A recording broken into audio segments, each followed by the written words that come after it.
మీకు ఎప్పుడైనా ఇలాంటి ఒక ఆలోచన వచ్చిందా? బ్రహ్మ విష్ణు మహేశ్వరులు, దశావతారాలు, శక్తిపీఠాలు, జ్యోతిర్లింగాలు, ఇలా ఎందరో దేవతలు, ఎన్నో దైవ స్వరూపాలు కేవలం భారతదేశంలోనే ఎందుకు ఉన్నారు? భూమిపైన ఎన్నో దేశాలు ఉండగా భారతదేశాన్ని మాత్రమే దేవతలు ఎందుకు ఎంచుకున్నారు? ఇవన్నీ కేవలం పురాణ కథలు మాత్రమేనా, లేకపోతే దీని వెనక ఏదైనా సైంటిఫిక్ రీజన్ ఉందా? ఈ ప్రశ్నలన్నిటికీ సమాధానం తెలుసుకోవాలనుకుంటే ఈ వీడియోని చివరి వరకు తప్పకుండా చూడండి. మీ ప్రతి ప్రశ్నకు సమాధానం దొరుకుతుంది.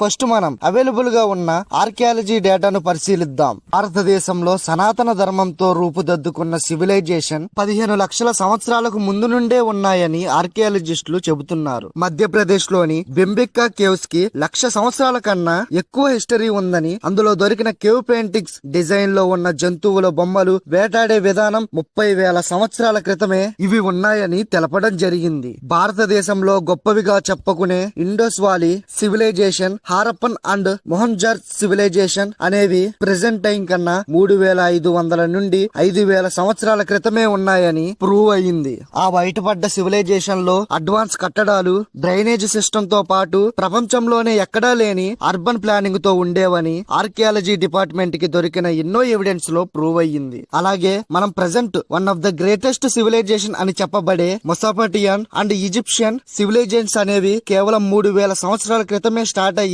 ఆల్రెడీ అంతరించిపోయాయని కూడా మనకి తెలిసింది. కానీ కొన్ని లక్షల సంవత్సరాల క్రితమే సనాతన ధర్మాన్ని ఆధారంగా చేసుకొని మనుగడ సాగిస్తున్న మన భారతీయ నాగరికత మాత్రం ఇంకా చాలా గొప్పగా కొనసాగుతుంది. ఆర్కియాలజిస్టులు చేస్తున్న రీసెర్చ్ లో ఎన్నో ఎవిడెన్స్లు బయటపడ్డాయి. అంటే దీన్ని బట్టి మనకు అర్థమయ్యేది ఏమిటంటే ప్రపంచంలో ఫస్ట్ సివిలైజేషన్ అనేది భారతదేశంలోనే స్టార్ట్ అయ్యింది అని. ఇప్పుడు మనం మెయిన్ పాయింట్ కి వద్దాం. అసలు దేవతలు భారతదేశంలోనే ఎందుకు అవతరించారు? మన పురాణాలు అలాగే ఇతిహాసాలు మన భారతదేశాన్ని అఖండ భారతదేశంగా వర్ణించారు. అంటే అఖండ భారతదేశంలో మన ప్రెసెంట్ భారతదేశంతో పాటు Pakistan, Nepal, Bhutan, Sri Lanka, Thailand, Cambodia and Indonesia లాంటి దేశాలను కలుపుకొని ఒక పెద్ద దేశం లాగా ఉండేది. అసలు ఇప్పుడు మనం అంత దూరం ఎందుకండి? అఖండ భారతదేశం యొక్క విస్తీరణ గురించి మన రామాయణ మహాభారతాల్లో ఇచ్చిన ఎవిడెన్స్ ని ఒక్కసారి చూద్దాం. రామాయణం ప్రకారం సీతాదేవి పుట్టిన మిథుల రాజ్యం అనేది ప్రెసెంట్ నేపాల్ లో ఉంది. మహాభారతంలో ఉన్న శకుని రాజుగా ఉన్న గాంధార రాజ్యం అనేది ప్రెజెంట్ ఆఫ్ఘనిస్తాన్ లో ఉంది.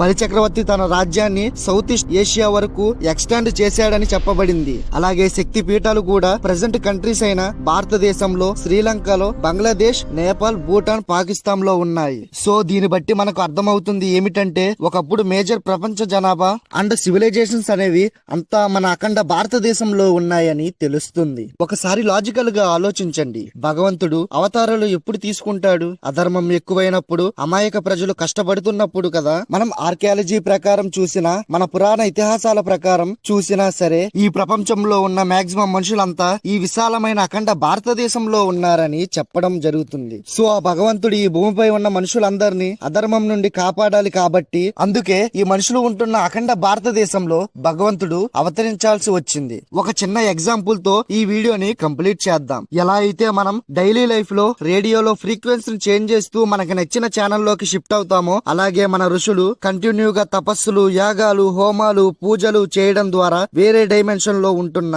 ఆ భగవంతుడిని ఈ భూమిపైకి తీసుకొచ్చేవాళ్ళు. మన భారతదేశంలో ఉన్న ఋషులు, మహర్షులు కొన్ని లక్షల సంవత్సరాల పాటు తపస్సులు చేసి, అలాగే ఆది శంకరాచార్యులు వంటి వాళ్ళు మన భారతదేశాన్ని 3 సార్లు తిరిగి శక్తి పీఠాలుగా స్థాపించి ఈ భరత భూమిని ఒక పర్మనెంట్ స్పిరిచువల్ ఎనర్జీగా తీసుకురాగలిగారు. ఎలా అయితే ఒక సిగ్నల్ రిసీవర్ కి కరెక్ట్ ఫ్రీక్వెన్సీ ఉంటేనే సిగ్నల్ క్యాచ్ చేస్తుందో, మన ఋషులు క్రియేట్ చేసిన ఈ పర్మనెంట్ ఎనర్జీ ఫీల్డ్ వల్ల ఆ భగవంతుడు అవతరించడానికి వీలయ్యే ఫ్రీక్వెన్సీ జనరేట్ చేశారు. అందుకే చాలా మంది ఫారెన్ సైంటిస్టులు మన భారతదేశంలోని కాశీ, అరుణాచలం, తిరుపతి లాంటి హై ఎనర్జీ రిలీజ్ చేసే దేవాలయాలకు వెళ్తారు.